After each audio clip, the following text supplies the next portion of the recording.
Hey guys, thanks for listening to The Cynical Nerd. Please keep in mind that we do not avoid spoilers for any of our topics, whether they are current or past media. Listen at your own risk. Oh, damn it.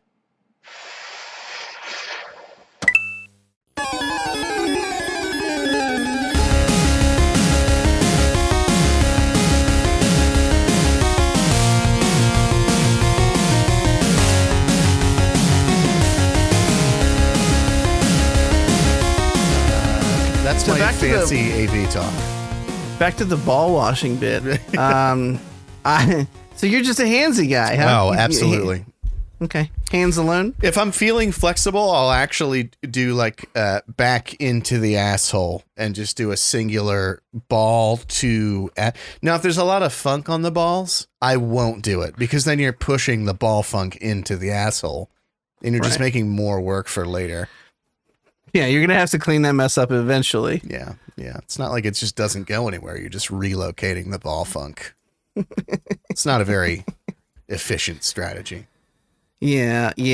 I feel like my opinion of people who wash their balls with washcloths, and I don't mean this as offense to you.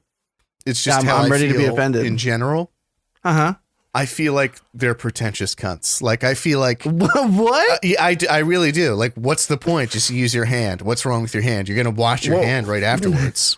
What's the point is that my hands are very soft because I type on computers all day long, and I want the washcloth a little bit of grit to keep that gunky funky out of there. Right, you know what I mean? All right, that makes sense. We Want the Funk was not written about some motif for the 70s. It was washcloth singing a song to my testicles. And believe you me, they gave them the funk. Sure did. This is really off the rails already. Yeah, it is. I want to apologize to everybody for last week. First time with the new SM7B. Not to and brag. I was a little, humble brag. What a humble brag that is. What like a white guy problem. And not white guy, rich guy problem. And I have a noise gate on my mic. I've always had one through OBS just to cut out background stuff. It was a little too aggressive for this decidedly quieter dynamic microphone. So I caught it clipping words, and unfortunately in post there's just nothing I can do to fix it. The audio just doesn't exist. So I turned that off completely. Now you're gonna hear me like breathe and suck on the mic and everything. Yeah. And that's probably gonna be really obnoxious when I hear it played back. But so now we should be good this week. And well, I mean, I rubbed my mustache on the mic, and you said that you can't hear that, so that's true. That's true. I can't hear that. Yeah. But when I sent you that clip where I like tested it when I was playing Sekiro, Sekiro, I could hear me taking like fat breaths. Right. You know, and sometimes when I listen to the podcast, I hear myself like, and I'm like, fuck. And I probably only noticed this so much because I was listening so intently, but it was just one of those, like, my mouth is slightly aghast. And I'm like, just like I'm running through a zone and I can just hear the fat mouth breathe. Like there's a cupcake back there just trying to force its way out. Yeah. Yeah. Yeah. They call me rib cage rattles. Anyway, hey, how's it going? How you doing today? Not too bad. I'm in this predicament where, Ron is out of the house. She's at her mom's. She took the baby and that sounds weird. We're not like that sounds splitting really up. bad. Yeah, that sounds really she bad. She didn't take the baby and the dog. She's just having a sleepover with her sister and her mom, and she wanted to bring the kids. So I was like, what if you guys had a horrible fight and she's like, I'm leaving and taking the baby to my mom's, and the first thing you want to do is record an episode of the podcast? Like, actually, that kind of works out. Yeah, it'll be quieter in the house. So you're gonna be gone all night though? Like, you sure you're not coming back? All right, I'm just gonna call like, Chris, emergency episode of the podcast.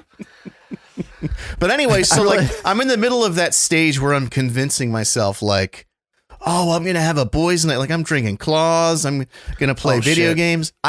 Look, mark my words, 25 minutes after we're done recording, I'm just going to get hit just with this wave of depression. I'm going to miss them terribly. I already feel the seed blooming a little bit. Let's talk about something else. Let's move on. I felt very sad this evening walking upstairs. Like, I was like, all right, I love you. Probably won't see you before you get to bed. Good night, buddy. And then I was like,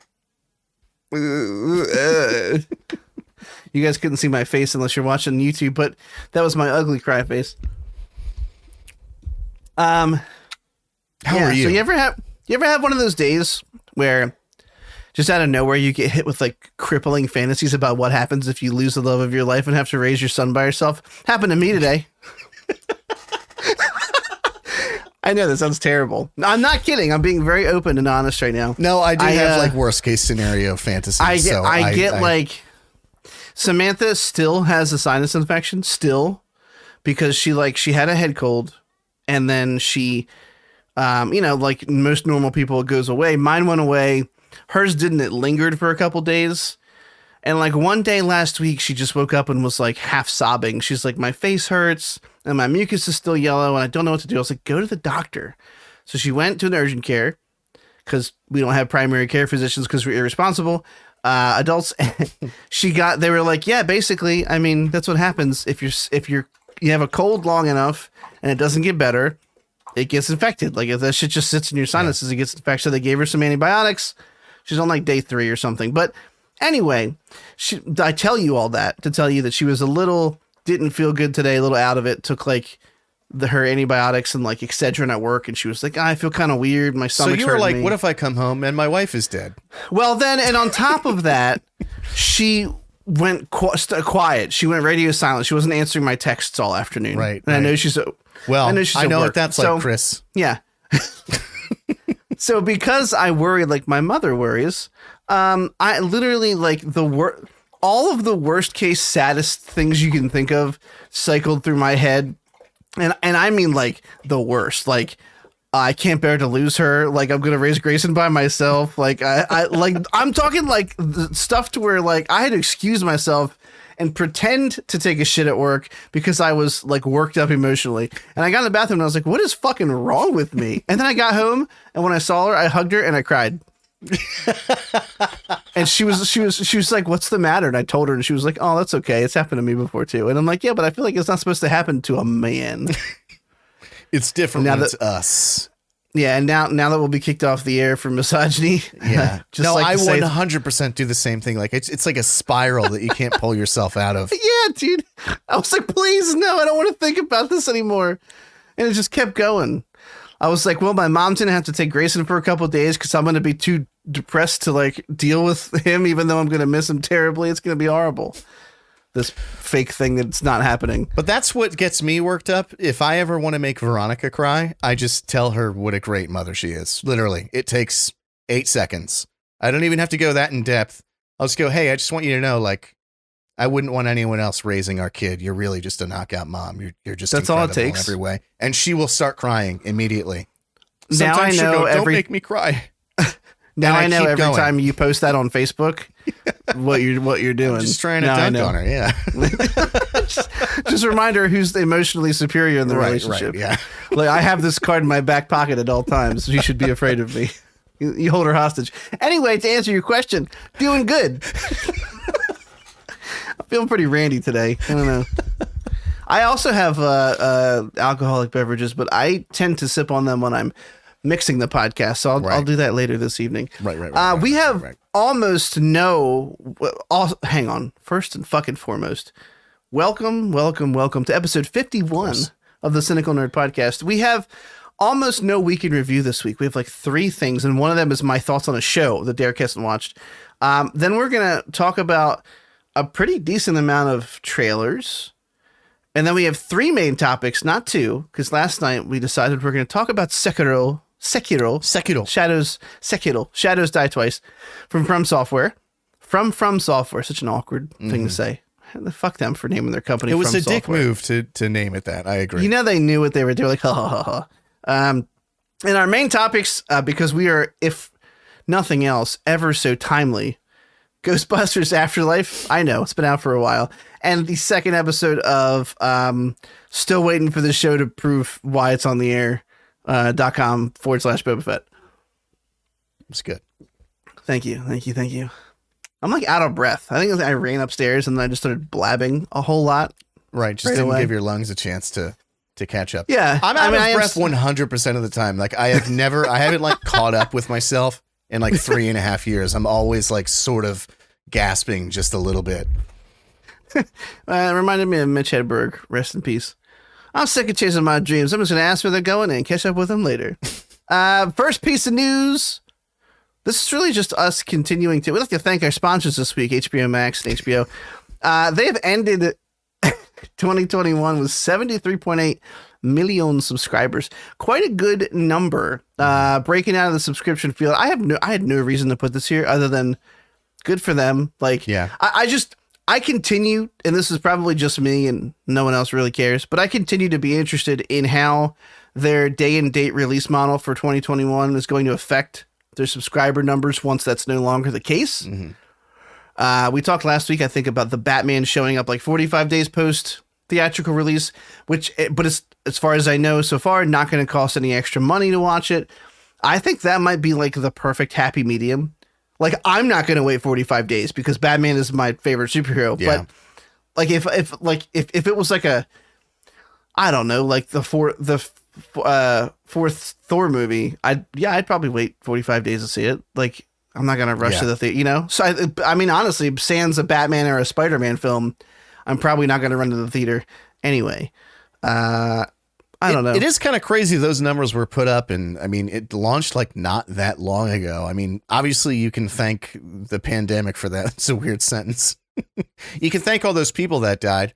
Thank COVID-19 specifically. Yeah. A lot of bad happened, but this one good thing happened for this one company. So yeah, SARS-CoV-2, you really started the game. COVID-19, I really want to thank you for keeping the ball rolling. Can you imagine if like the CEO like held a press conference like, first of all, we just want to thank everybody that was affected by this and died and stayed home and bought into our service. Couldn't have done it without you and your agony. How do you think they got all the like that big skeleton ball in Catacombs in Dark Souls 3? Like, that's all the poor people that passed away from... I'm sorry, that's a really fucked up joke. You were saying...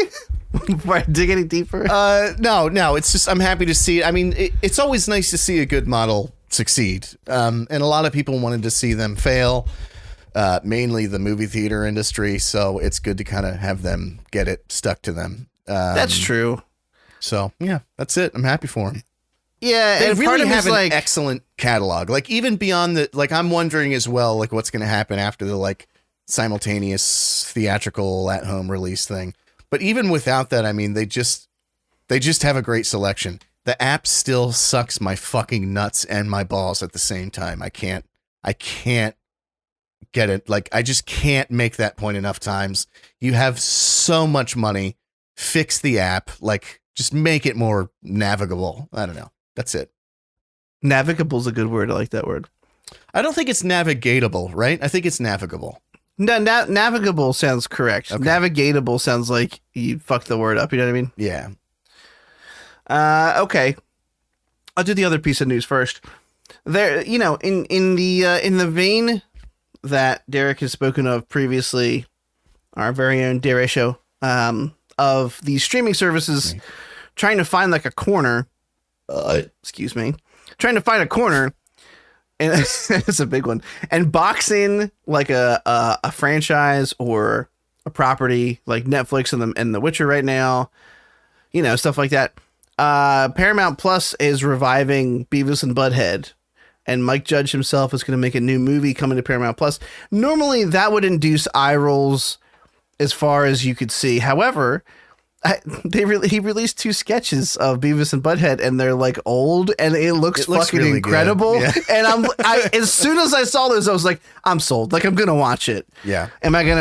Here's the catch. Am I gonna pay for Paramount Plus to watch it?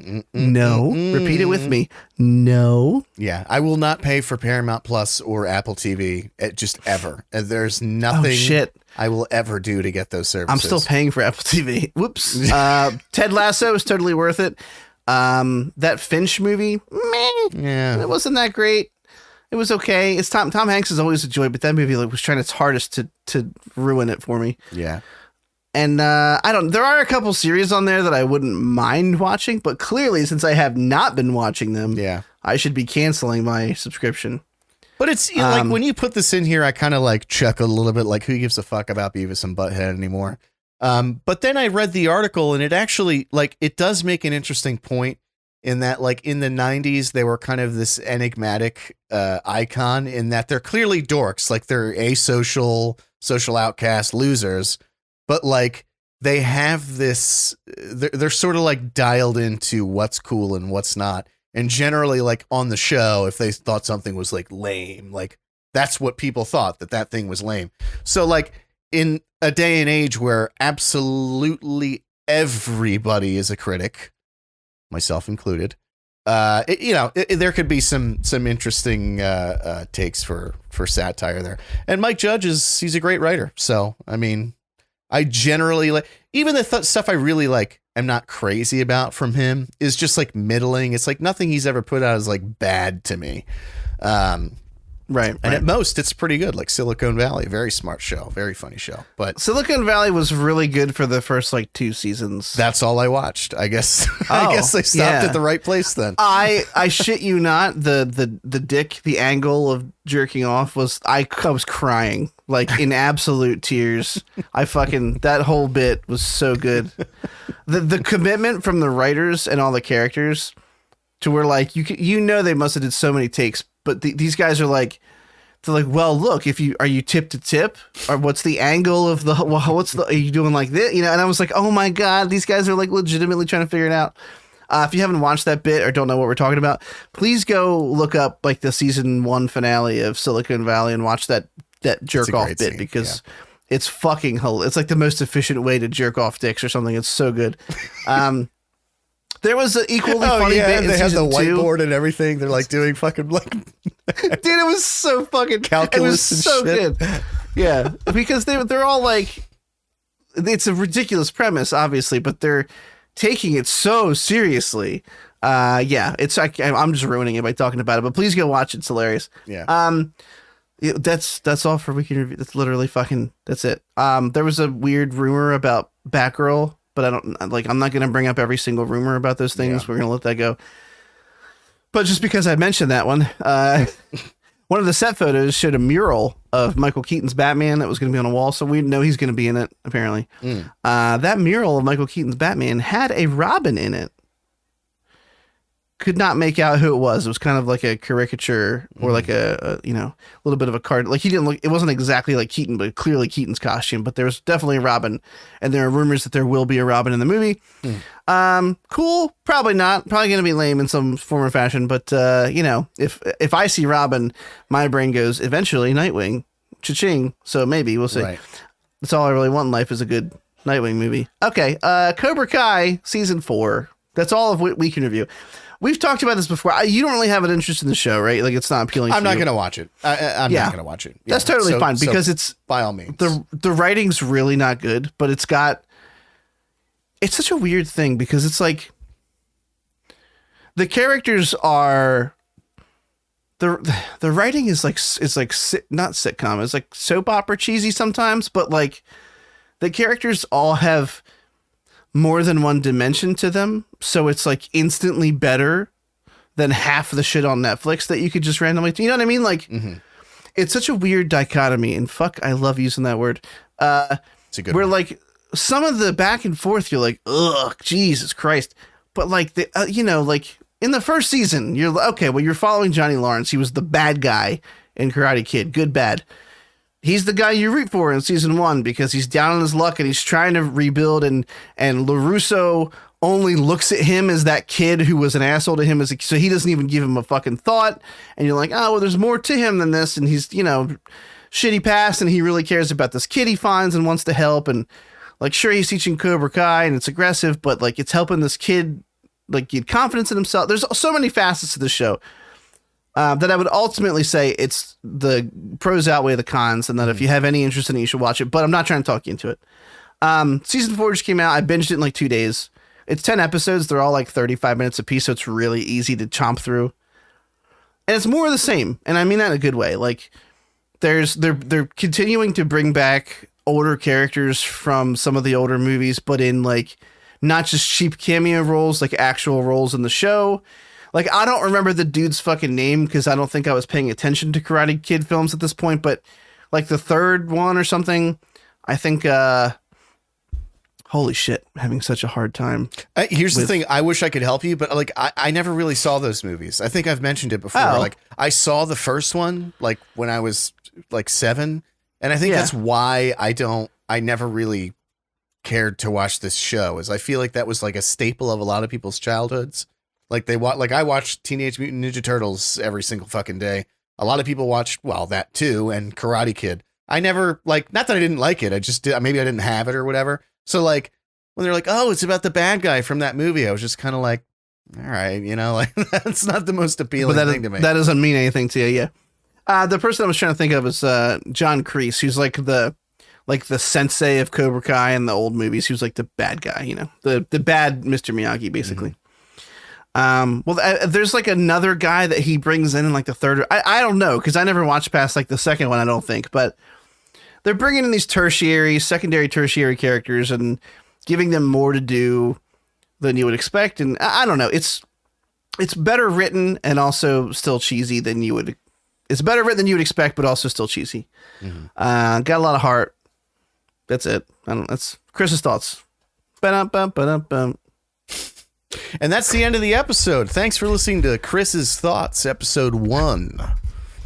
That's all we got. Okay, we got some trailers coming up. Oh boy, this first one. I'm sorry that I put this in here because you're probably like, you're probably so fucking sick of looking at anything that has to do with this movie. The first one that I put up here is not even technically a trailer. It's like a clip from the movie. This is for Moonfall, which we've talked about, I think, twice before. And there's like a clip on here called Shocking Discovery that comes out. This movie comes out very soon. And every trailer I see gets more and more ridiculous. Like it looks so fucking like the science behind it looks so dumb. And like there's like an alien, which I think we found out last trailer. Mm-hmm. And I'm like, well, that's stupid. I thought this was just a natural disaster movie, but now it's like fucking space invaders. And guess what? I still want to see it. And I don't know why, but there's something endearing about such a dumb movie. I'm just in the right mindset for it right now, I think is what it is. Because normally I would see this and just go like, haha, not watching that. But I really want to see it. I am not unhappy that you put this in here again. And I'm not like, Veronica and I were talking the other day about how like there are some movies that are just like born of a bunch of executives sitting in a room who have been up for way too long, doing way too much cocaine. And like 95% of the time, those movies come out terrible, just awful. But that 5%, I'm looking at you, Battleship movie with aliens and Rihanna. Yeah. But every now and then, like, it's really good. And this, it looks like one of the good ones. Like, it reminds me, I might lose you here, of Armageddon. Armageddon is the fucking stupidest movie that is ever. So if you explain the concept of that movie out loud, you get dumber. Like, you'll be denied. Like, if you have a degree, like, if you have a bachelor's, they'll take it away and give you an associate's. It's the stupidest sounding movie in the world, but it just works. Like, it's just fun. It's stupid fun. Like, that's what it does. And it does it extremely well. This looks like a modern day Armageddon. So like, I'm so hyped for it. I just imagine like a high schooler finishing up their SATs and on the way out the door with their buddy, they're explaining the plot of Armageddon and the teacher takes the paper and like marks their score down. Like, oh, well, you should have waited until you got outside. -10 or -10 points. Yeah, no, I mean, like, it looks so I can't even explain why I'm so excited. Like, they're literally trying to take a shuttle off. Because the production value is out of this fucking world. True. Like, the special effects look so good. How did they get the funding for this? How? They actually really do. So there's actually a scene where they're trying to launch a rocket. Oh, no. As if it's like a big villain, right? You see the moon in the background. As I'm looking at it right now, it's hilarious. It's like this big villain in the fucking background that you see the moon, and there's this huge wave of water coming, and they're like, "Hurry up! We have to launch the rocket. There's a gravity wave." And the dude's like, gravity wave, and there's just this monster scene of like water overtaking the shuttle there's no fucking way they could take off. It's hilarious. They literally say, guys, we're underwater. Like, okay, that's not how this works. Like, that would be the end of the mission. Yeah, there's not happening. Look at I just sent you a picture in Discord. Like, that's the scene I'm talking about. Yeah. The moon's like threatening them in the background, like shouting insults. It's like, I'm gonna get you. Anyway, that's all I got. So apparently aliens are weaponizing the moon to cause havoc. I assume they want some generic shit like to take over the planet. I don't really care. I want to watch that movie, and you know what? It comes out February 4th, and that's real soon. And I'm looking forward to seeing some stupid, dumb CGI action because it's been a while. I will watch 2012 with John Cusack like any day of the week. And I know you're not on the same page with 2012, but like Armageddon's in the same camp for me. Armageddon, Day After Tomorrow, 2012. I love a good, stupid, like apocalyptic movie. I love it. Wait, Day After Tomorrow. Oh no, I was thinking of Live, Die, Repeat. Holy fuck, that's a good movie. Day After Tomorrow with our buddy Jake Gyllenhaal. Is that the one about the superstorm? Yeah. Okay. Yeah, the supercells, which is probably more accurate than the other ones. Yeah. If you went for the Pseudoscience Awards 2021, but ultimately, I mean, like, you know what I mean? Okay. Next up on the docket. I don't know if you saw how good my writing was to describe the trailer, but I quoted Eminem lyrics. It's like Pam and Tommy burst in the door. I'm not going to do it. I'm sorry. Started whooping her ass worse than before. I did it anyway. Yeah, so we've seen this before. I don't think we've talked about it. There's a Pam and Tommy show coming to Hulu where Sebastian Stan is playing Tommy Lee, and I'm very sorry to this actress. Oh, there we go. Lily James is playing Pamela Anderson, and I had seen behind the scenes stuff and like commented on it, but I don't think that we'd actually ever talked about it on the podcast. But they finally released the trailer. This comes out February 2nd. I feel like a ton of stuff is coming out in like a couple weeks. Like there's another wave of content coming after all the holiday stuff. And it's the saga of them being together and making that infamous sex tape. And Seth Rogen plays a disgruntled contractor who sells that tape to make a lot of money. And like, I guess this is going to be like their whole battle to like get it taken down. Obviously, spoiler alert, if you live in 2021, you know that it never went anywhere. Because once it's on the internet, that's probably like the tape that started the fucking meme for that saying. I'm kind of interested in this. And only because I don't actually know the whole story. Like I didn't know the sex tape was stolen. I had no idea. Mm-hmm. I don't know what this is about me. I was way more interested in watching Pamela Anderson. Yeah, this big old honkers. Slob on that big old knob. Anyway, when I saw that you put this in here, I was like, I literally thought about texting you and just being like, why are we covering this? Like, this is stupid. And then like, even when the trailer started and it was, I thought it looked so dumb. By like 10 seconds into this trailer, I was like, holy shit, I am into this. It looks so fucking good. I don't know what it is. Like, it's just, it's clearly like a period piece for 20 years ago. Like usually period pieces are from like the 1800s, but this is like much more recent. Yeah.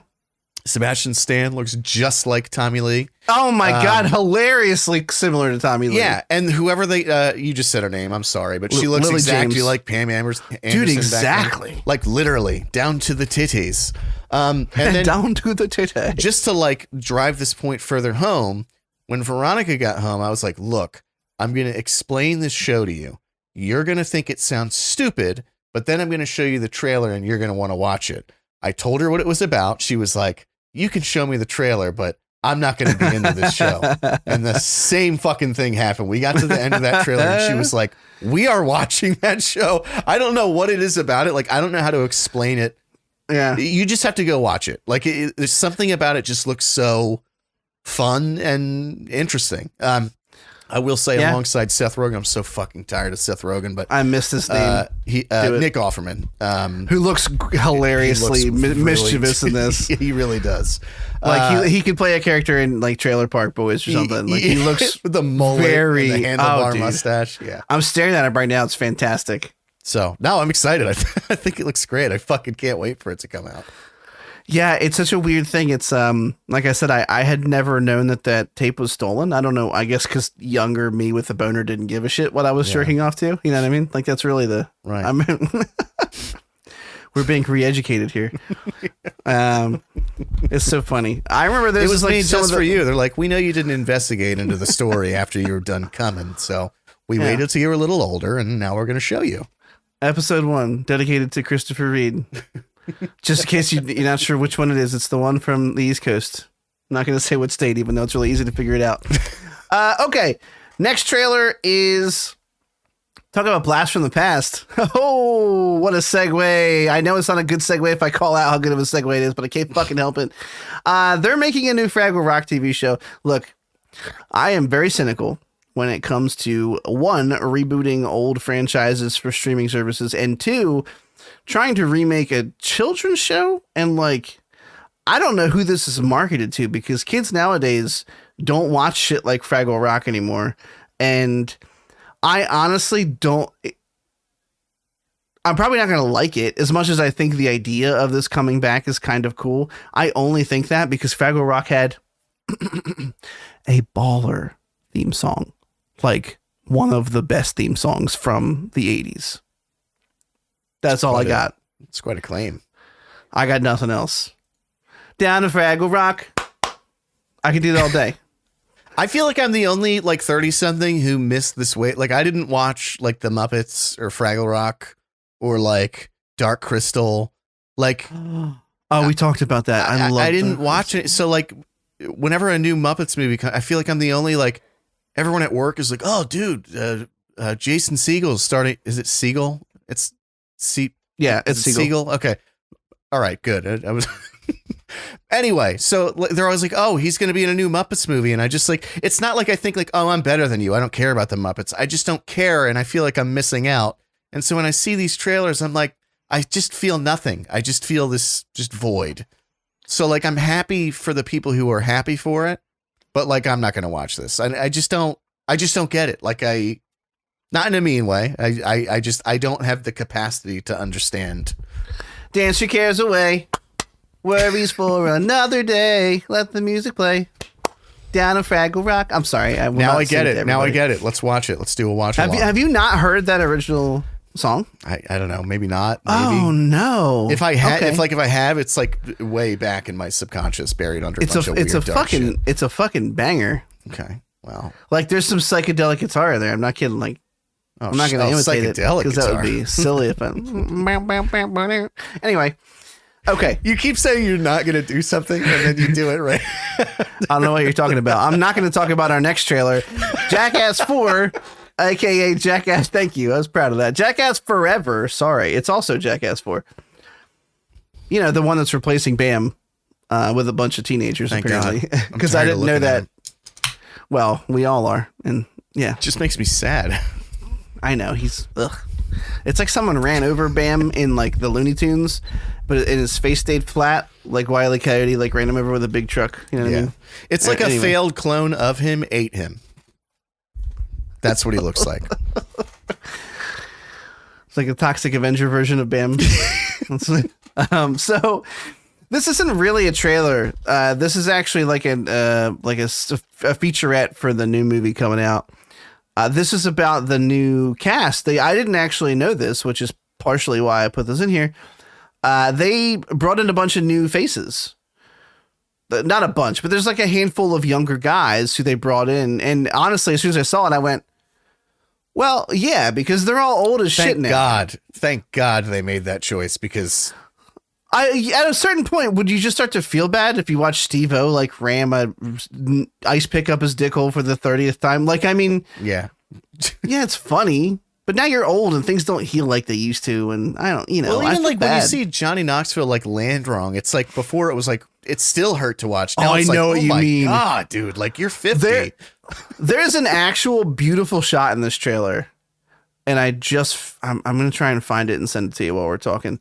There is an actual beautiful shot. Oh, I found it in this trailer of them, like the launching themselves out of a cannon thing is not new for them. Yeah. But they do it in this one with like wings strapped to their back. Oh, yeah. And there is a fucking perfect shot of like Knoxville being launched out of a cannon with wings on his back. And I'm like, that's going to hurt so bad. Like he's not anywhere near as young as he used to be. And these guys I'm actually curious. Like fucking years worth of, how old he is? Years worth of punishment to their bodies. And, what's the number? Jesus Christ. Why 50. He's 50 years old. That's unfathomable to me. Like if you told me to do Jackass stuff like next month, I'd be like, absolutely not. I'm way too old. That's a 20-year-old's game. That's not. Yeah, I was genuinely that. I felt relief to see that they brought these new people in to do all the like crazy shit. Well, I mean, clearly they're still doing the stunts too, but it's like, and there was this joke from Chris Pontius where he's singing some song about like you got to earn your stripes to keep, like I don't know. I just thought it was funny. It was because they're all basically like you can't just be like get hired by Jackass and then be the one who's constantly like I'm gonna sit this one out. So they're really gonna have to put themselves in compromising situations. But anyway, dude, to this day, like I said, Veronica and I watched, we skipped the first one for some reason. I can't remember why, but we watched 2 and 3 just like a year ago. And, dude, they're still incredible. We skipped the gross shit, like them eating vomit and stuff. I can't do that anymore, but no. And drinking horse cum, like I can't do that. And if I go see this in theaters, I am closing my eyes for those parts. Like I can't do that kind of shit. People being launched out of cannons and stuff is fine, but bodily fluid stuff, just can't do it. But anyway, I'm super psyched for this movie. There's this perfect shot. I just had the trailer playing while we were talking, and there's this perfect shot of like this. I forget her name, but there's this new young chick, who's very pretty. And I mean, I know it's fucked up to comment on every female's like appearance, and I apologize, but she is a beautiful woman. And I'm like, why the fuck is she hanging out with these guys? And there's this beautifully framed shot of her in like a mime outfit about to lick a taser. And I'm like, oh, she's getting like in on the fun. And all the guys from Jackass are in the background and they all look so old. And it like kind of made me sad. Like they're all having a good time, but like it's Wee Man and Pontius and Johnny. And I'm just like, oh my God, like Johnny's like 10 years away from not needing the grandpa makeup. You know what I mean? Yeah. Like he's closing the gap. And I don't know. Godspeed. We just said something else. Pam and Tommy is coming out February 4th. This is coming out on February 4th, too. Jeez. We're going to have a busy first week of February, I believe. Yeah. And a busy well, is this second being released? Is this just theaters or is it? Oh, you're right. This may be just theaters. And we're not going to see that right away. I like it, but not enough. That's the category of like it, but not enough to go see it immediately. Yeah, exactly. Sorry. Unless it's Paramount. No, it says only in theaters February 4th. Mm-hmm. Yeah, we're going to have to wait for that to come out. Sorry, boys. It's going to be a little bit. Okay. Moving along. The boys released their very first, besides the weird Vought news thing. Vought news not things. Actually a trailer at all. Yeah, no one wants those. That was the first sign. I was like, I don't like that marketing. That's dumb. But this was the first official teaser for season 3, and it's so short. The whole thing's less than a minute, and that includes like title cards and everything else. And it's literally just Starlight and Homelander in the vault tower getting pictures taken from the press and smiling, and the camera like holding on Homelander as the flashes keep going off. And it's like this weird thing where it's like, is he or isn't he, slowly turning that smile into like a menacing smirk. And he's like, he's not, but it's just menacing anyway. I don't know. I thought it was a really effective teaser for the boys in general. I missed the show. Mm-hmm. Generally speaking, we all liked season 2. We had a couple gripes here and there, but I thought season 1 was really, really great. Near perfect, not perfect, but near perfect. Season 2 was good. It had some problems, but I've really enjoyed it. Ultimately, I thought the stuff with Nazi chick, I forget her name, was interesting at the end. Like her arc, and like the kid killed the mom or got the mom killed. God, I don't know. I thought it was so sad. Jesus, it was so fucking sad when she's like pleading with Bobby not to hurt the kid or whatever. I'm looking forward to this, and I thought the teaser was super fucking effective. I thought it was too. It's a weird thing. Like, it's a teaser. Who gives a shit? And I don't want to hyperfixate on absolutely everything, but like you said, like, it's sort of just like it's the two of them. It's him and Starlight, and there's these cameras going off, and it's zooming in on Homelander's face. And as it gets closer, his face gets more sort of distorted, like he's holding a smile, and the like flash of the camera gets louder. And I wish it just kept doing that, but in the end, he did end up making this like actual like mad face. And I was like, I don't know. I feel like it would have gotten the point across better to just have him hold this fake smile the entire time. But again, I don't want to nitpick. I already did. Too late. Did it. But no, I can't wait. Same. I mean, it's an excellent show. Anthony Starr is just horrifying, and I should really watch him in like more things that he's in. This is the only thing I've ever seen him in. I made some totally unnecessary insult when I showed you this teaser about how, like, I'm sure he's shitty and everything else, but I love him as, and that was totally uncalled for. I didn't know what you meant by that. I was just being a cunt. I don't know. I can't explain it. I've never seen him in anything else, and I'm sure he's great. He deserves my time. But we'll see. Can't wait for that. Season 3 of The Boys is not coming out until June 3rd, but it is coming out this year. Mm-hmm. So the sooner the better. Super stoked about it. And lastly, in our video games and trailers section here, buddy, we have Horizon Zero Dawn Forbidden West, which is a mouthful. And this is again, it's not really a full trailer.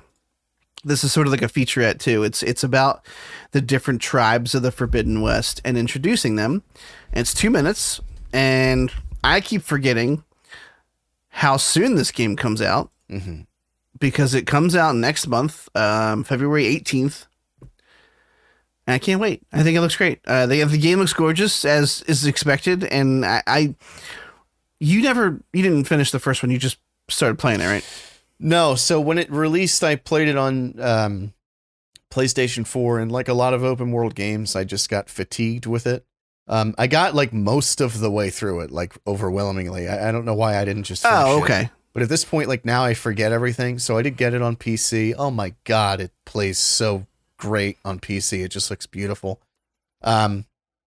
This looks beautiful too. Yeah, there's not much to talk about with this trailer, right? I mean, it was an interesting sort of like, it was giving you sort of flavor, but like it was just showcasing how good it looks, which of course it looks wonderful. Yeah, it was like a showcase. Yeah, which I don't mind. I mean, it is what it is. It's, you know, there's not much to say. They didn't really show anything about the story. Vistas. Yeah, it just, I don't know if that was all like, I guess that was all gameplay. I don't think any of that was like a cutscene. No, that was in engine. Yeah, that was in PlayStation. Yeah, you can tell too, because like it's not that much crazier. Oh God, some of the scenes look insane though. That's what I'm saying. I was gonna say it's not that much crazier than like how good the first one looks on PC with everything cranked. Yeah. So it's not like insanely unbelievable that this is, but it looks so fucking good. Yeah. I'm really excited.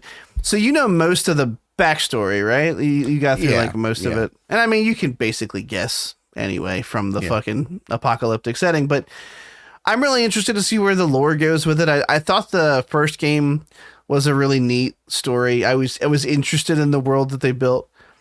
My biggest and only gripe with the first game, I think, and I've said this before, was the inventory system. I thought was complete garbage.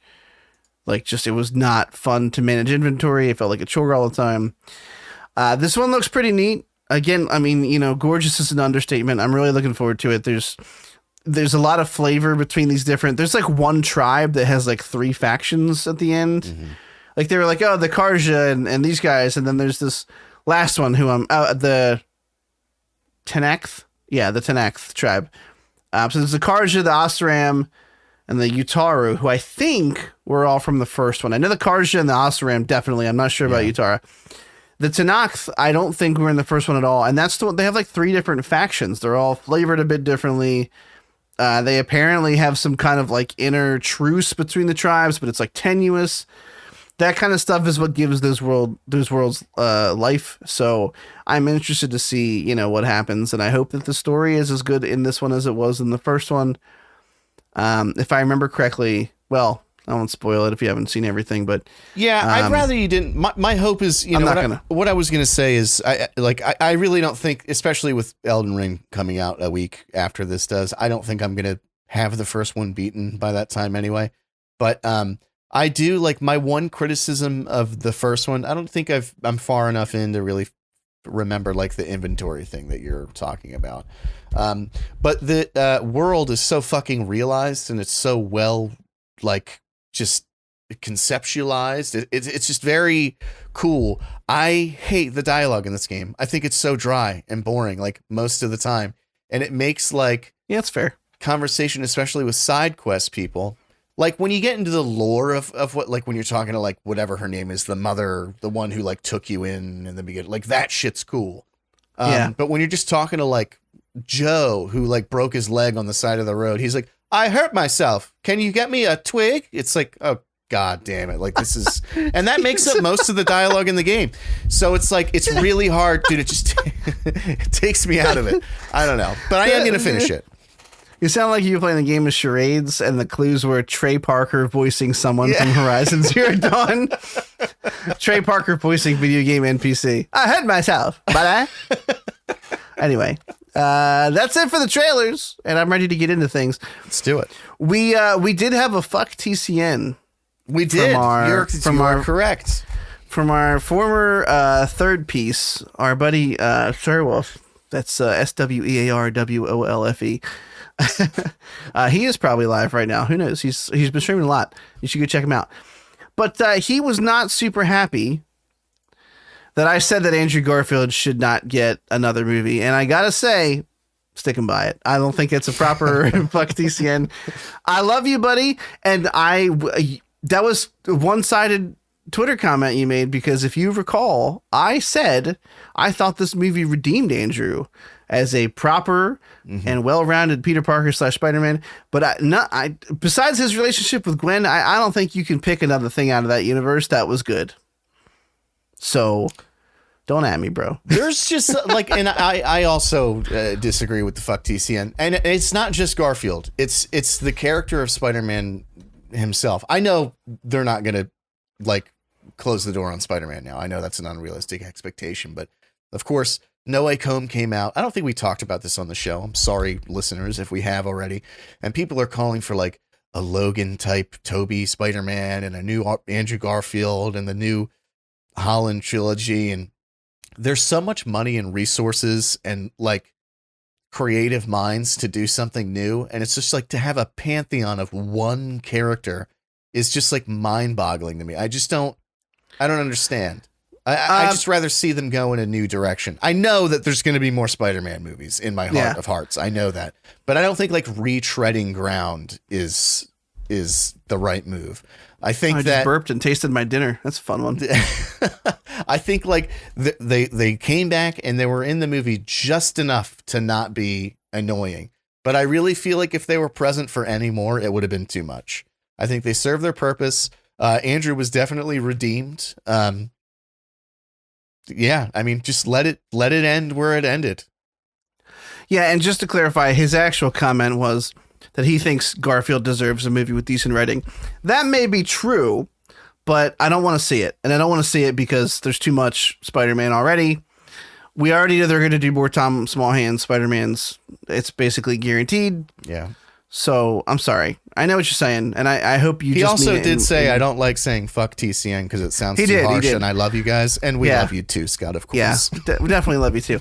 And yeah, I 100% think that Garfield was a highlight in that film, and he's a really good actor. And the scene of him catching MJ is one of my favorites of the entire film. Yeah. If for no other reason than a couple seconds of watching an actor do what an actor gets paid to do, which is just act the fuck out of that scene. And his reaction to catching her and like the look he gives her, there's so many ways in which an amateur could have fucked that up. You know what I mean? Like held it too long or gone overboard with the humor, and like, you know, he just played. I don't want to belabor a 2-second scene, but there's so much emotion in his face in those couple seconds. I think it was fucking an amazing shot. And there have been articles out recently where now that he's finally able to not lie to everybody about being in the film, where he's like, that's one of the things that the reason I wanted to do it. Like they told me about that scene and I was like, holy shit. Yeah. Like that's a great moment. Whenever people talk about what a good actor Garfield is, I always think of, when I say just Garfield, it sounds like I'm talking about the cat. So let me just start over. Whenever people talk about how good, and I extrapolated that to Bill Murray because he voiced Garfield. So I just think of the scene from The Social Network where he says to Jesse Eisenberg, I'm not coming back for 3%. I'm coming back for the whole fucking thing. And he sells that line so well. I'm paraphrasing it, and I don't think that's exactly what he says, but it's something to that effect. It's pretty close. It's pretty close. For a second, I thought you were going to pick some like silly moment in that film, but he's really good in that movie. He is. Everybody's good in that movie. That's just a great movie. That's David Fincher, baby. He couldn't make a bad movie if he tried. I'm not coming back for 30%. I'm coming back for everything. That's it. Okay. I put a fuck in there. I just like to say fuck. Well, no, there was an asshole in there. Okay. All right. You better lawyer up, asshole, because I'm not coming back for 30%. There you go. That was the whole thing. That was a fucked up scene too. Didn't they brought him in and like he had signed some papers and they made it sound like routine and normal. And then they're like, you just signed away the company. Go fuck yourself. Yeah. That whole scene was super shitty. Oh, I got to watch that movie. It's been a while. It's a really good movie. Yeah. That's another movie that I went in thinking I'm going to shit all over this movie down its throat and at the front of its neck. Just both in and out. Just like all the videos I see on Facebook. Yeah. Huh? What happened? I got lost. Okay, so we have our main topics of the week. We're going to start off with a little bit of a nostalgia trip, Ghostbusters Afterlife, and then we'll go into look at that nostalgia trip, Boba Fett Episode 2, and end it with, spoiler alert, a fantastic video game, but I'm sorry, I'm getting ahead of myself. Ghostbusters Afterlife, we finally saw it. Hey, look, it follows one of those rules where I was not going to go pay to see this film. I wasn't going to do it. I wanted to see it. I did not want to pay to see it. Not even a doll hair. Not even one singular doll hair. I have a lot of thoughts on this movie. I will condense them as such. Ghostbusters Afterlife is to the Ghostbusters franchise as The Force Awakens is to the Star Wars franchise. It's almost the same thing. They steal the third act completely. It's like the same bad guy. They steal a ton of plot points from the original film. If you liked Force Awakens, you will probably like this film. I feel like that holds true. I did like Force Awakens. I mostly like this movie. And here's the thing. And that's because I've had years to sit with Force Awakens and what Force Awakens has ultimately done to the film industry, which has made Hollywood think, oh, we don't have to reboot it. We can make a sequel that regurgitates the original in a slightly different format with a couple new characters, and we're going to make a lot of money. And that's almost exactly what they did with this film. They brought back the original. Spoiler, I'm not even saying it. It's in the front of the podcast. I forgot. Fuck. They brought back the entire original cast. They leaned extremely heavily on the emotional weight of a dead man, and they CGI'd the fuck out of him, which made me feel a little uneasy, but I don't, who knows? Maybe he wanted that in his grave. You know, who doesn't want to be brought back to life via CGI? They did get his children's permission. I actually looked it up because before I say anything else, I felt weird about it too. Like imagine being dead and you're sort of getting like, because there was a lot of him. It wasn't like it wasn't a Princess Leia scene at the end of Rogue One. You know what I mean? So they asked his kids permission, and now that doesn't totally make it okay because it's like, but I would imagine if anyone had an idea of, whether he would be okay of that or not, it would probably be them, right? I mean, they are in control of his estate. I don't think that they were compensated for it. I think that they just said, go ahead and do it. Oh, wow. I'll have to look into that, but, what I had read mentioned nothing about like them selling the rights of his likeness. It just said they gave permission. So, anyway, sorry. And I feel like I had this epiphany when I was thinking about this movie, and I did watch, and it's not 100% my original thoughts. The Red Letter Media guys, I forget their names. They did like Half in the Bag. They did a Ghostbusters Afterlife review, and some of this is paraphrased from what they were saying because they made the Force Awakens comparison. So I can't steal that. I thought it was really good, but I can't take credit for it. And they also made this point, which is that they basically turned the proton pack into a lightsaber. It's like the all-purpose thing in this movie. There's a lot of weird questions about like she had one that she was fixing up throughout the movie, and then the old guys show up at the end, and they all have their own packs, but they said that Egon wiped them out and like left. Here's the thing. I said if you liked Force Awakens, you probably like this, and that holds true for me. I liked it. But because I have Force Awakens in my rear view, and I now see the cracks in that movie because it's not rose-colored glasses anymore. And I know that movie's not perfect and in fact had a lot of problems and did, a lot of legwork to literally rehash old plot points from the original to get your nostalgia feelings. I understand they were manipulating me. Sometimes I'm okay with that. But this one, there was just so much of it where it's like, okay, well, it's almost like they had a fucking checklist. They were like Gozer, Evo Shandor, the fucking dogs, the Keymaster and the Gatekeeper, the original Ghostbusters. They fucking brought them back. It's like they were just doing a checkbox of like shit that they could bring back that was Ghostbusters. And I don't know. As far as the new cast members go, the girl Phoebe I thought was great. I usually don't like kid actors. I thought she was pretty good. She does, hilariously enough, also kind of have Rey syndrome, where she's fully formed basically out of the box. She's already a genius kid. Mm-hmm. It's not like she discovers what her grandfather was and then goes, oh, I have like an affinity for this. I'm good with science. I'm going to focus on this. We start the movie and she's already... trope that bothers me so much. I just have to, I'm sorry to interrupt you. No, it's fine. Whenever like there's a kid who's like 9 who like is talking to someone with a master's degree in, in this case, not geology, seismology.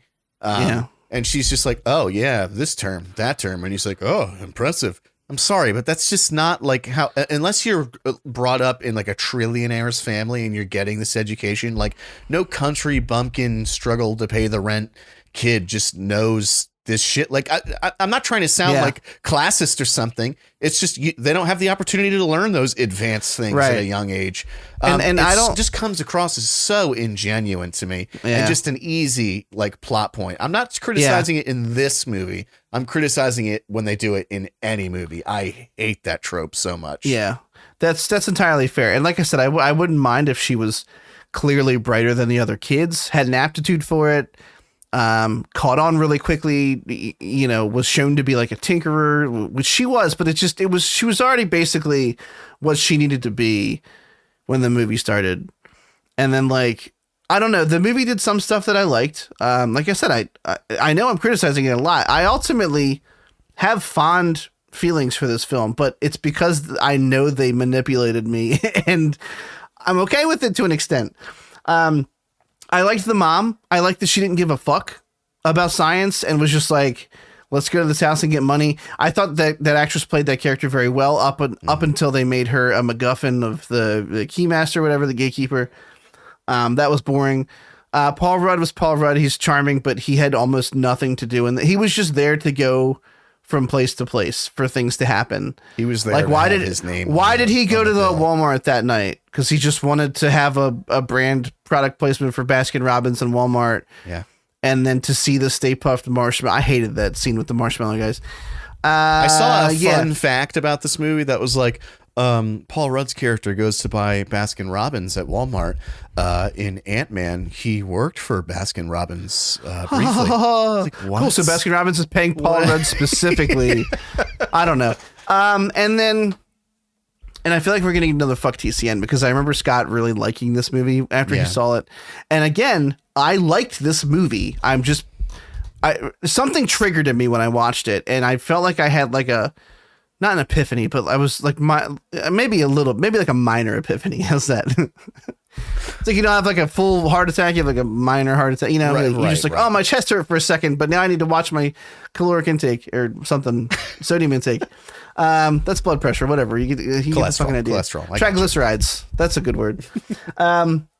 Yeah, no, I enjoyed it, but there's a lot about this movie that's just so blatantly corporate and wearing its arm on its sleeve. And it clearly loved the original movie. I will not fault it for that. It clearly did. It clearly wanted to pay homage to that. It was a much better movie than the all-female Ghostbusters reboot. I'm sorry. It's not a sexist thing. That movie's pretty garbage. I'm not sorry. It's just bad writing. It has nothing to do with it. It's not a good movie. It's just not a good movie. It's sorry, it's not. And you can argue all you want, but that one is actually the first movie beat for beat, whereas this one takes a couple steps to the side with the kids. Yeah. I think I'm done. I think I went over everything. I don't know. The whole thing of like, I kind of liked the premise. And you realize how dark the opening is too. Like the whole premise, again, you know, go watch it if you don't want to hear about this. I'm not saying spoiler alert, but I just did say spoiler alert. Egon apparently was shouting at the other guys and going, there's an apocalypse coming. And he was telling them that just like the end of the world and blah, blah, blah. Basically what they were doing in 1 and 2 to each other. And no one would listen to him. And he just took all the shit and left to this town because apparently he knew something about this Shandor mine that's there that no one else knew. And there's a scene where they get down there and you realize that he had set up all these proton packs down there to like literally like every day these spirits were coming up and it was triggering these proton packs. And that's what these, you know, the shaking earthquakes were. So he literally came out here to the one man stop the apocalypse. And there was a cool idea there where it's like, okay, well, you're explaining why he shut everyone out and what, but there's a lot of holes in that plot if you look a little too closely. Mm-hmm. And I don't think they did a really good job of like buttoning them up. I mean, like Dan Aykroyd, she calls from prison and gets Dan Aykroyd at his shop and he like spills his entire backstory to this little girl he doesn't know on the phone. He's like an exposition dump. Here's what the last 20 years have been like. Yeah. And if you step back objectively and look at some of that shit, it's really weird. Also, like I said, the opening is dark. The opening is literally Egon doing all that stuff and leaving everyone he loves and then failing in like the dumbest way. He just dies in a chair. And it's like kind of sad at first, but then you're like, that's fucked up. Yeah. Ultimately, he just failed and had to like leave it to his fucking granddaughter. Anyway, whatever. I've been rambling. How'd you feel about Ghostbusters Afterlife? Everything that you said is correct. Like every point that you said is 100% correct. It was filled to the brim. I'm almost there. It was filled to the brim with member berries. It recycled plot points from the first two, like directly, like direct, just brought it into this thing. I went into this movie. The trailers did not impress me, and they impressed a lot of people. I thought it looked goofy. When it released, there are people on my Facebook feed who almost beat by beat, when they like something, I don't like it. And when they don't like something, I do like it. And so a lot of these people liked it. So I was like, I'm not going to like this movie. We put it on. I had to like bend Veronica's arm into watching it. She didn't want to watch it either. The first like 20, 30 minutes, we're making fun of it. And we literally, here's the thing. It's the most telegraphed plot in the world. You can figure out everything that's going to happen in the first 20 minutes. We knew within literally 15, 20 minutes, not because we're geniuses, but just because it was bad writing, that Egon did not actually abandon anyone. Of course not. He was just doing something that he felt like, you know, there's no way they would write a dead man into a corner like that where he's a fucking piece of shit. Yeah. You know, there's just. That being said, I ended up really, really liking the movie. Like, I was waiting for the turn. I was waiting for it. Like, I can't explain it. Like, there was just something about it that was endearing. I know that it's the same thing with No Way Home. I know it was just a nostalgia blowjob, but it worked. Like I just submitted to it and I just came in their mouth and it felt really good. You kind of touched on all the flaws, and I really don't have. I'm sorry. I should have cut mine up so you can. No, more. it's okay. It's fine. But like Paul Rudd was really he was just in this movie so that they could put his name on it, so that more him people and would go see Wolfhard. By the way, Wolfhard did nothing in this movie, and he was awful. He fixed the car. Why did he fix the car? There was not even a plot reason. He just wanted to fix it. Yeah. He was just like, oh, they're gonna need this later to fight ghosts. I'm gonna fix the fucking Ecto 1. The woman who played who played Phoebe Spengler was excellent. She did a really great job. There was this scene in this totally lighthearted movie where Phoebe's crying and she says to her mom, he wasn't crazy. And the mom says to her, well, then he was an asshole. And it was just this like gut punch. I was just like, fuck, like that was really real. Yeah. Like, all right, fine. If he did this on purpose, then he's a piece of shit. It was just very like, I don't know, in a movie that's so lighthearted. There's a lot of pain behind it. Yeah. Yeah. But then, you mentioned all the stuff about the end, Gozer. I don't know. All that was entertaining to watch. Starkiller Base, bro. Starkiller Base. But the scene, I'm telling you right now, full stop. The scene where Phoebe is like holding her off. Because I'll cry right now. And then all the music stops and it just focuses on Egon's hand underneath her, keeping her steady. And then pans back and shows him like looking at her like, you can do this, dude. Shut up. I'm actually getting upset. Movies make me tear up all the time. I was bawling my fucking eyes out. Like I turned to Veronica and I was like, I literally had tears down to my neck. It was such a sweet scene. And then one thing I'll say is, the other dude showing up was like, I get why they had to do it. It was like the final, branch on the memberberry tree or whatever. But I felt like I was glad. First of all, the CGI in using Harold Ramis's likeness was like incredible. It was really well done. It was so good that I almost couldn't tell. Yeah. Yeah. You could still tell, but I almost couldn't. 90% of that is because he didn't say anything. That's what I was just going to say. I feel like it would have truly been, because I felt weird about it. I felt like it was the same thing when Kurt Cobain died and the Guitar Hero games became big. They used like a avatar of Kurt Cobain, like playing guitar in the background. There's something about that that's so fucking weird to me. It's like picking up your dead corpse and just dancing it around on stage. Like, I don't know. It just makes me uncomfortable. Like I said, knowing the kids gave permission makes me feel a little better about it. But if they were to like emulate his voice, that would have been like too much. And I feel like they knew that. And that's why they didn't give him any spoken lines. So I feel like it was just enough to be his like talk with the rest of the gang was not as like, I was like, okay, this is kind of sweet. But it was the scene with Phoebe that like, dude, I cannot understate this. It destroyed me. I was weeping openly. It was so I'm going to have to go watch it again now that you mentioned it, because I feel like punishing myself emotionally. It's funny, you came at that Harold Ramis problem in a completely different way than I was going to, so I must now bring it up. I think the reason it was so good, not because they didn't emulated his voice, but because when they do CGI, the mouth is the hardest thing to make look real. Like a human speaking is almost always what fucks up CGI characters. Like Grand Moff Tarkin, if you took a still shot from Rogue One in any scene he's in, you took a still shot of him, he looks fucking completely real. But the moment you see him talk to someone, you're like, something's off. You know what I mean? It's really, really difficult for those artists to capture normal human speech and what it does to the face and muscles and all that stuff. Yeah, no, and Scott, I hope you didn't turn it off when I started the negatives early on. Like I said, it was just, this movie just struck something in me. It was a combination of this movie and that review that I watched that I was like, holy shit, like this is just the film industry hitting me with The Force Awakens all over again. And that made me peel apart more so than I usually do, because I'm usually the most optimistic one on here for the most part. Made me really pick apart like, oh shit, like that's Starkiller Base. The proton pack is now just a fucking lightsaber, like, you know. But like I said, ultimately I knew what they were doing and I willingly let them do it. It was like I was only a little bit tipsy and she was being kind of pushy. And I let it. I was like, meh. You're like, I'll let this happen. All right, Fine. Let's just what else am I doing tonight? let's see what happens. Let's see what happens. Ultimately, yes, I cried like a baby during that scene. Holy shit. I also thought the scene where she's trying to fix the proton pack and like they show him animating the light and stuff was kind of cool. Yeah.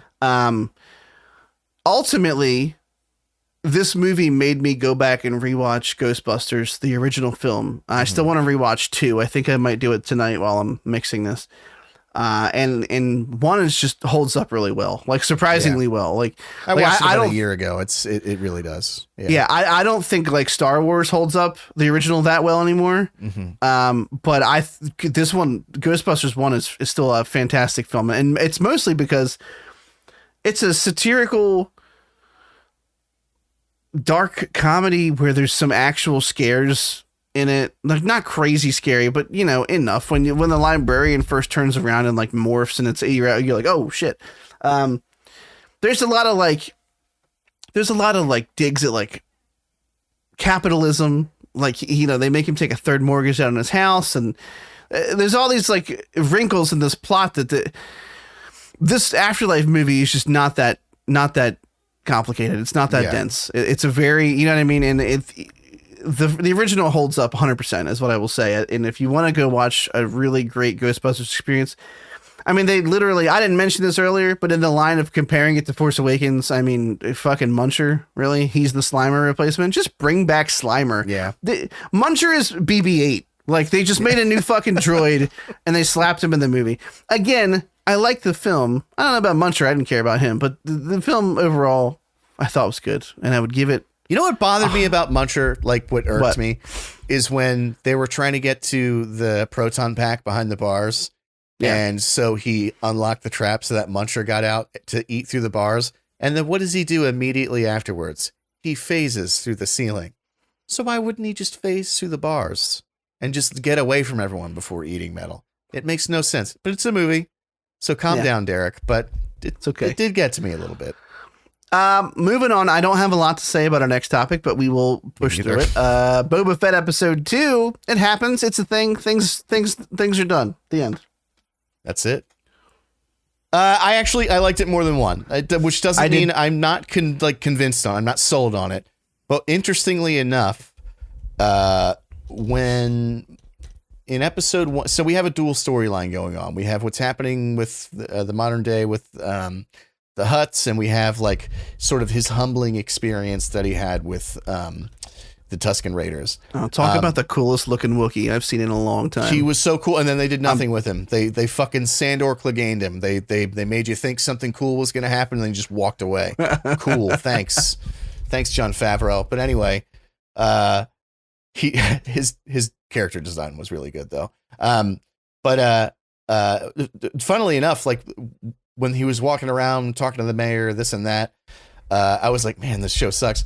And then when it went back to the Tusken Raider thing, Veronica and I both like threw our arms up in the air. We're like, I do not fucking care about this at all. Yeah. And then I ended up actually caring about that a lot more than I did whatever the fuck is going on in present day.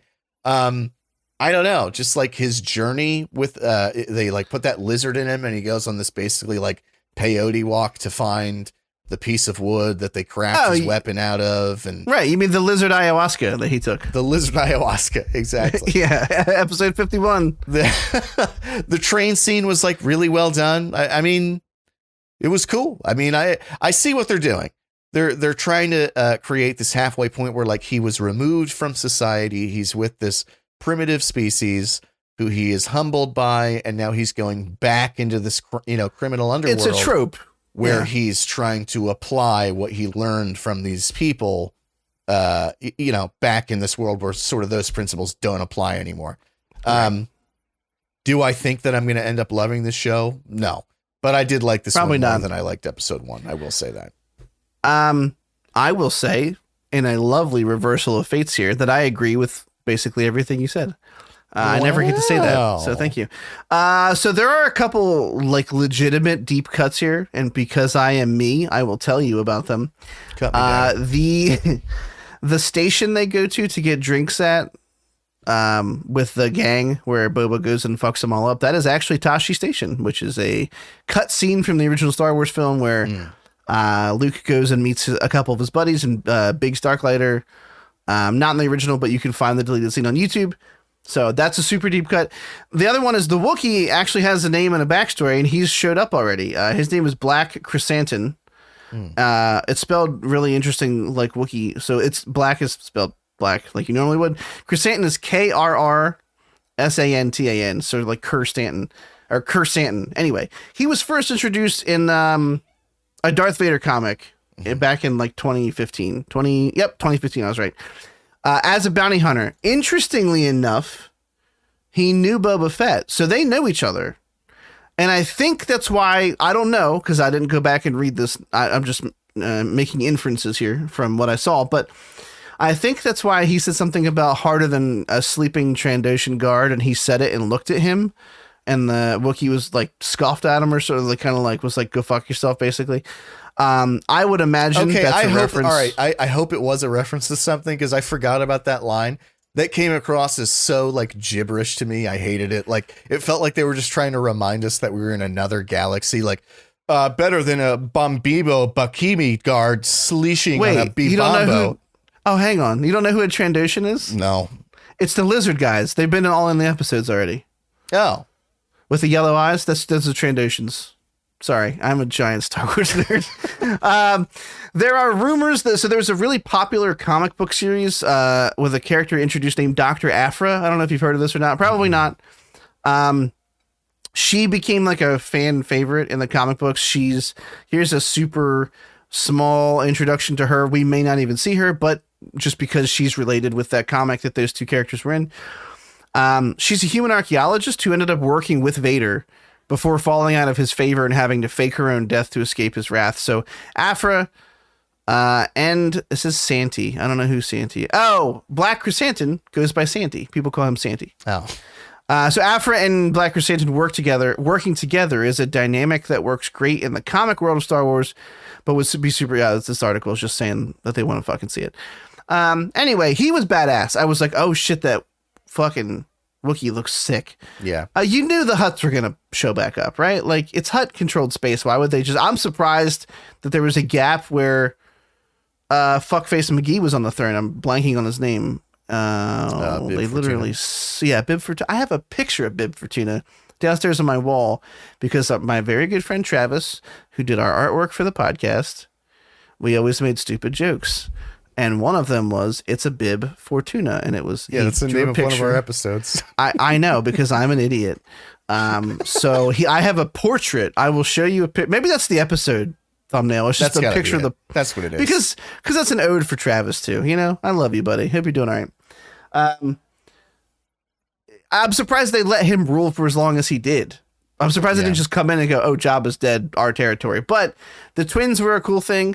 The entire time they were being carried, I was like, why doesn't Boba just shoot the guys carrying it and then they're immobilized? Like, I also done. I because he's trying to rule with respect. That's nothing what he sounds like. I don't know why I said it like that, but I also like... It's like Arnold Schwarzenegger does Boba Fett. Yeah. I don't know why, like just think you're a criminal, like, overlord rather, and like you're in a public street in the middle of the day, and the guy who like is laying claim to your throne essentially with just people everywhere watching basically talks shit to you, and you go like, all right, well, you win this one, and you just walk away. Like, just from the perspective of the Hutts, I'm like, realistically, how fucking weak do you guys look right now? Like, why wouldn't you just have the shootout? I don't know. It just didn't like... If they don't come back with like an army, then that was super dumb, because the scene was cool and very menacing, and then they were just like,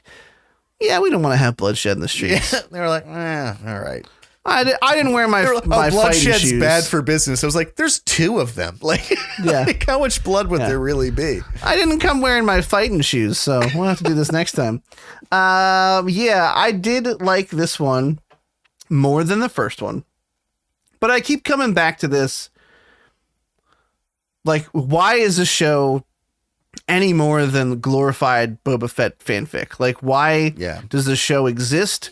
What is the purpose? What are they going to explain or reveal to us that affects the larger Star Wars universe? I don't want a show that's just like filler in the universe. Like, I don't want like another Bad Batch. And that's not to say that I hated that show, but it doesn't need to exist. They had a couple cool reveals in it. I'm not going to go through them on the show, but they had a couple cool lore of it, but nothing major, nothing.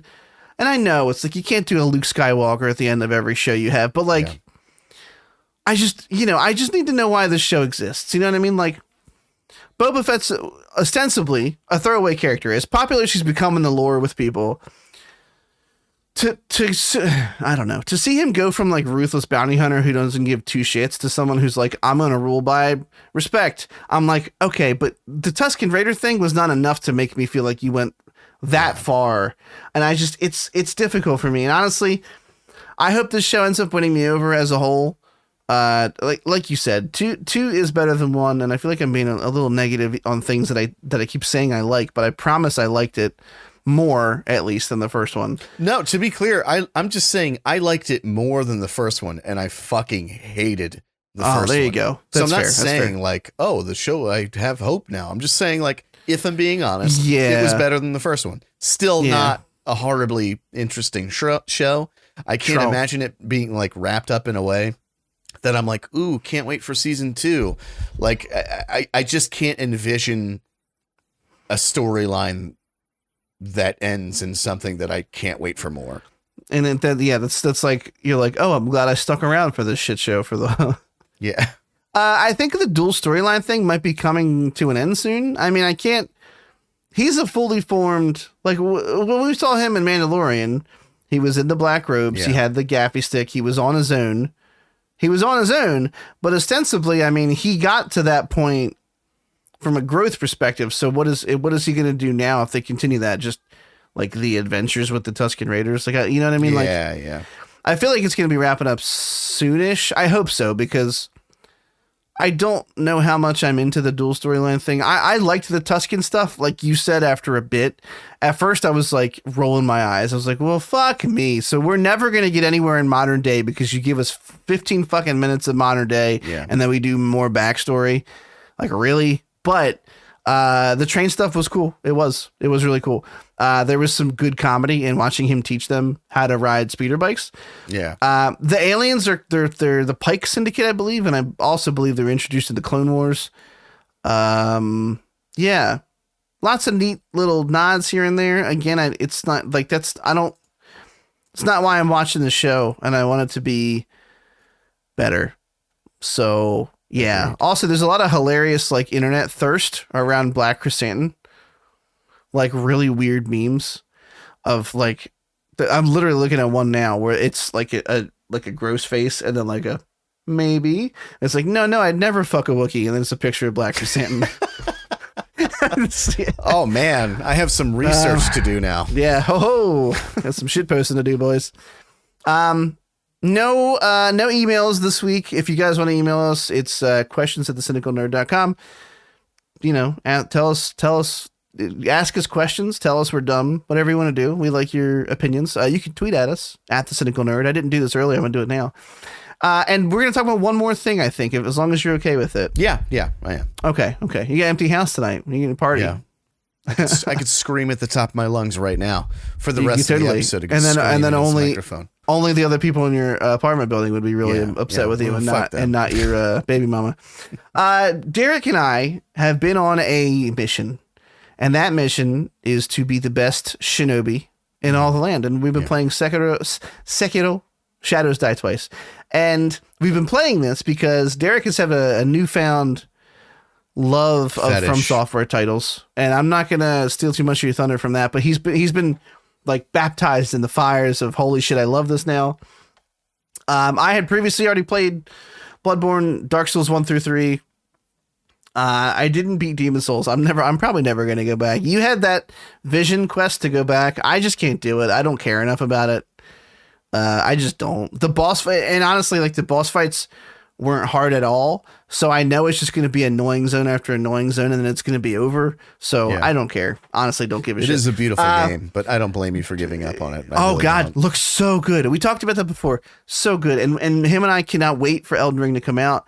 Because of that, I said, you know what? The only From Software title that I haven't beaten is Sekiro, and I said I didn't beat that because honestly, it whooped my ass. I went to Sekiro from the Dark Souls background, and you in Sekiro, you have to be really good at parrying. That's the thing. Like all the Dark Souls games, like prepare you for other Dark Souls games. They do not prepare you for Sekiro. Absolutely not. And that was my toughest hurdle to get over. I was not that great at parrying. Since then, I've become much better because this game just forces you to be better, and I loved it. I'm not gonna talk much because I want Derek to gush a little bit. I know he's gonna. I'm loving it so far. He's further than I am. I think the game is like, I think it's their best game to date, and I hope that Elden Ring takes that mantle, and I want it to. But as of right now, Sekiro is like, I don't want to use the word masterpiece, but it's so fucking good. And I'm using the word masterpiece 100%. I'm using the word masterpiece. If I could put in those vuvuzela horns right now in the background. Yeah. Well, that's not a vuvuzela, but you know what I mean. Yeah, so like very briefly, my journey with the Souls games were that I played the original back when it came out, about a third of it, and just lost interest. I don't know if I got frustrated and quit or if just another game came out and I never went back to it. I always loved the community. Like even like they have this false sense. There's like the get good thing. And so everybody thinks that that's like a toxic go fuck yourself, but it's actually like said as a term of endearment more than anything. It's like, you can do this. Just get good. Keep practicing. It's just, you know, keep working at it. Anyway, I bought, most people mean it. Most people. Yeah. Some people are real dicks. Yeah. That's in, of course, any sub community. I played Dark Souls 3 when that came out, could not even beat the tutorial boss, gave up on it. Sekiro, again, like I always wanted to be a part of this community, so when that dropped, I got that. I got a decent ways into it. I beat the first like major hurdle, Lady Butterfly, and when I got to the next area, I just got my ass kicked and I never went back to it. Since then, just whatever, 2-3 months ago, I started playing Dark Souls 3, fell absolutely madly in love with it. Just completely in love with it. Head over heels. After that, I played Dark Souls 1, but then I got a PS5, played Demon Souls because that only took like a week because that game is so short. Finished Dark Souls 1. Excellent game. And yeah, so decided to pick up Sekiro. I think that I agree. I think it's their best game. I haven't played Dark Souls 2 and I haven't played Bloodborne, so I can't say that like fully. But it's just so good. Like it's the sense of like exploration. The combat is so hard to master, but when you do, it's just like, it's just the best fucking feeling in the world. I feel like Sekiro also has the most story out of all of them. Like it's still pretty 100%. Yeah. Still pretty loose, but you have like these conversational cutscenes that you really only have like boss cutscenes where they're like, basically like, I'm gonna fuck you up in Dark Souls. There's actual like conversations between characters in Sekiro. Right. I really, as much as I could gush about it, I'm just gonna end up talking in circles. This is actually shaping up. I can't say this truly because I'm not done yet. I have one more optional boss, Demon of Hatred, and then I have the last boss, and then I'm done. So I can't truly say this yet, but this is shaping up to be like in my top 5 favorite games of all time. I think this game is like I can't stress that enough. It's like the mobility of it, the exploration of it, the combat, the upgrade system. It's all just, it just feels great. It looks great. Every Dark Souls or every FromSoft game, I should say, has like a specific vibe. The Demon Souls and Dark Souls are more closely related to each other. This is the most, again, out of the ones I've played, unique sort of vibe to it, and it's my favorite out of all of them. There's like this dip into sort of like corrupt Buddhism. Like I don't know, they just chose these awesome aspects of Japanese folklore, and not the very common ones that you see in like samurai games. You know, like there's they kind of went a different route with it, and I think it really paid off. This fucking game, if you're listening to this, if you have the patience to learn a very fast-paced game, this is the most rewarding game I've played, like that I can think of off the top of my head. It's incredible. It's a 10 out of 10 to me. It's so good. Nice. I know it's not 100% me, and I know I've said this before, but I'm so happy that you decided to dip your toes in the From Software and that you're having such a good time. I in there. Yeah, and just a little tip, just for a second, just to see how it feels. I felt White Claw all over myself. I'll have to clip that later. Yeah. Please do. I'll finish talking about this and then I have one more thing to say, and then I think we're wrapped. But you nailed pretty much everything. I think I sent you a funny comment the other day, which was on the subreddit, where the guy was like, it's more akin to like a rhythm game, like a really challenging like DDR game, than anything. And I was like, well, that's oddly fairly accurate. I mean, the boss fights all absolutely have their own cadence to them, their own rhythm.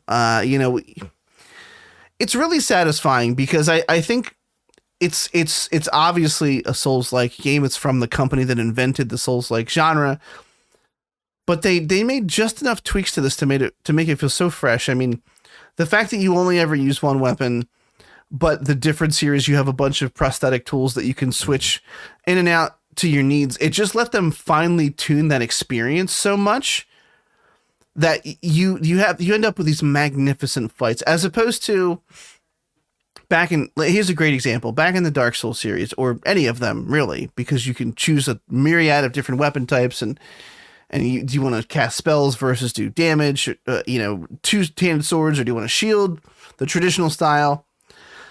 Some boss fights would be cake because you would just have the right build. Yeah. This boss is weak against high dex builds or something. Like this boss is weak against magic, whatever. And you would just crush them and you'd be like, holy shit, I'm the best. And then some bosses would be basically impossible because of the build you chose. And I'm looking at you, archdeacons, aardvark deacon. Sure, that works. The archdeacon of the deep, or whatever it is. That fight is near impossible by yourself as a caster, and it's a cakewalk to anyone else. It's like it's considered such an easy fight if you're melee. I'm not saying it's impossible as a caster. I almost did it, but after like fucking 10 attempts, I got pissed off and summoned somebody. And that's the thing. You have to do all these fights in Sekiro by yourself. There is no summoning. And there's no shortcuts. Some of the early bosses, there's like, oh, they're weak to this, and it'll make the fight be easier. The guy on a horse I'm thinking of early on, like the firecrackers make that fight really easy. And I made a comment about it when it happened. But even the later fights where like that things are susceptible to a certain prosthetic tool, it doesn't make the fight okay. That was hilariously easy. Like for example, Guardian Ape.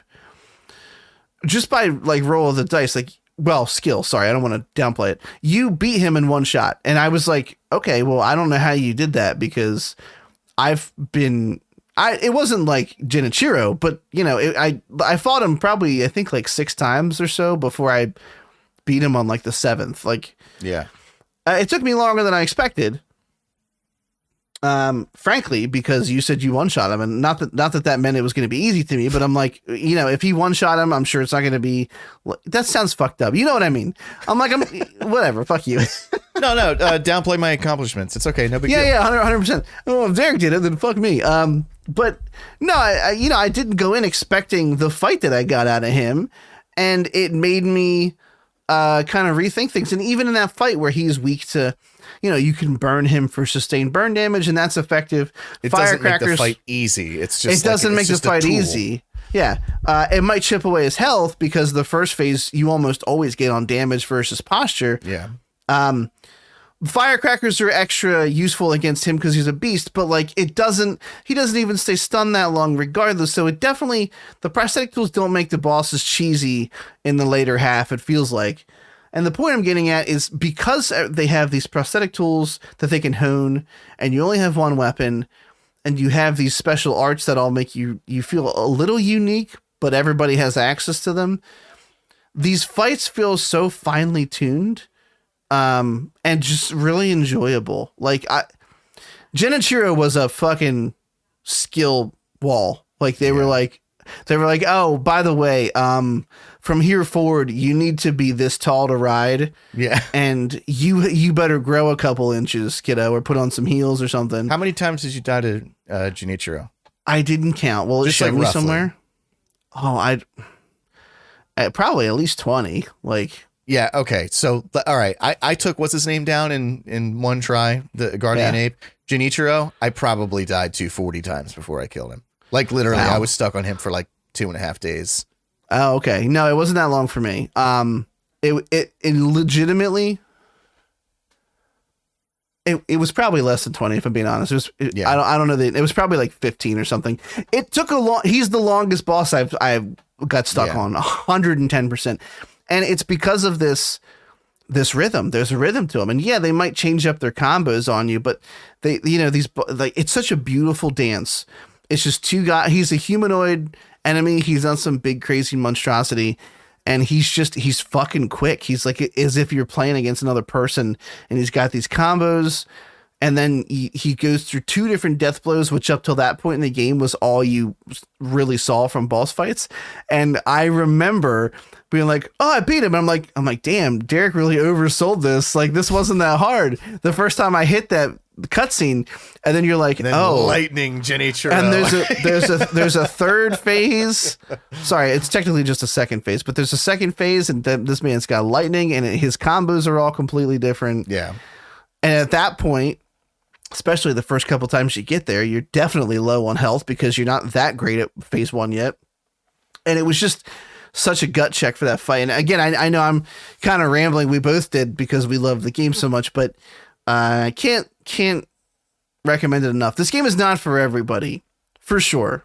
Yeah. I know people who play games and love video games just as much as I do, but would not play this game, or would be like, it's too hard. That's not what I play games to do. But if you like a little bit of a challenge, and you've ever had any kind of interest in those From Software titles, and you haven't already played this game, they are the GOAT. Like, From Software there's a reason they invented the genre, and this game is such a good example of what can be done from a company who this is all they've done really in their space. And what we had said, in not to spend too much longer on this because we're kind of going a little long here, but what we had said earlier in chat was like, basically, I think what From does so well, and people, they have this tendency for people to think that they're difficult, and they are difficult games. Like Sekiro especially is a difficult game. But really the Souls games, like a lot of the times they're not difficult. They're just time consuming. You just have to learn patterns, and then it actually becomes kind of easy most of the time. Sekiro, you have to react more quickly, and so I think that it's just inherently more difficult. But what they do so well is just boss design. So whether that is, baked in difficulty, like with Junichiro, or I was calling him Genichiro. Oh, what an asshole! Whatever. I'm probably wrong. I don't know. Junichiro sounds way better either way. So I'll go with that. Like I said, like you have a boss coming up. No spoilers. That is unbelievably fucking easy. There's just no challenge to it. But it's like one of my favorite in the game so far because it's on such an epic scale. It's just awesome. It's just designed so well. Like every move, every phase just feels like you're accomplishing and working towards something. It's like the same thing with Yorm in Dark Souls 3. That's like it's towards the end of the game. It's one of the easiest fights in the game because you just get the Storm Ruler and you hit him with that like 4 times and he's dead. But like the context of that fight is so good that it's my favorite fight in the whole game, other than maybe Lord of Cinder, but also that has to do with sort of the context behind it. He adopts the moveset of Gwyn. You're technically fighting a part of your player character from Dark Souls 1 because he's a amalgamation of everyone who's ever linked the fire. It's just things like that are just so cool. And I'm obviously like fanboying now. I'm salivating right now just talking about these games. But I agree. If you haven't played them, I think they're on sale right now. At least the Dark Souls games are for like ridiculously cheap. I would buy them and just try it out. And if it's not for you, then it's not for you. But then at least you can know that you gave it a shot. I, for a very long time, have felt uninspired by video games. And between the FromSoft games and Disco Elysium, I'm like reinvigorated. Like I love to play video games again. I love to sit down and just pour an hour or two into a game. I haven't felt this way in so long. It's almost felt like a chore for a while now. So right. It's reignited, that passion for me. Maybe it will for you. I highly recommend these games. Yeah. Big agree. And with that, we're going to sign off. I got to go take a picture of Bib Fortuna. You do. Yeah. To make the thumbnail. And I think I was going to call it episode 51 Lizard Ayahuasca, which I mean, just because it's random and whatever, who gives a shit? It's pretty good. It's the thing. Too much time spent on witty titles, so I don't have time for that. Oh, by the way, Scott, big disagree with you on the Riddler and his look like the Zodiac Killer, but we'll talk about that next week. We'll save it for next week. About it. Keep you coming back for more. Where can everybody find your thoughts and feelings and maybe videos? Twitch and Twitter, but pretty much just Twitter. At Dr. Gloom MD. That's DRGLOOMMD. D. Very nice, very nice. You can find me on Twitch and Twitter, but mostly just Twitter at TCN Plays. Said the same thing.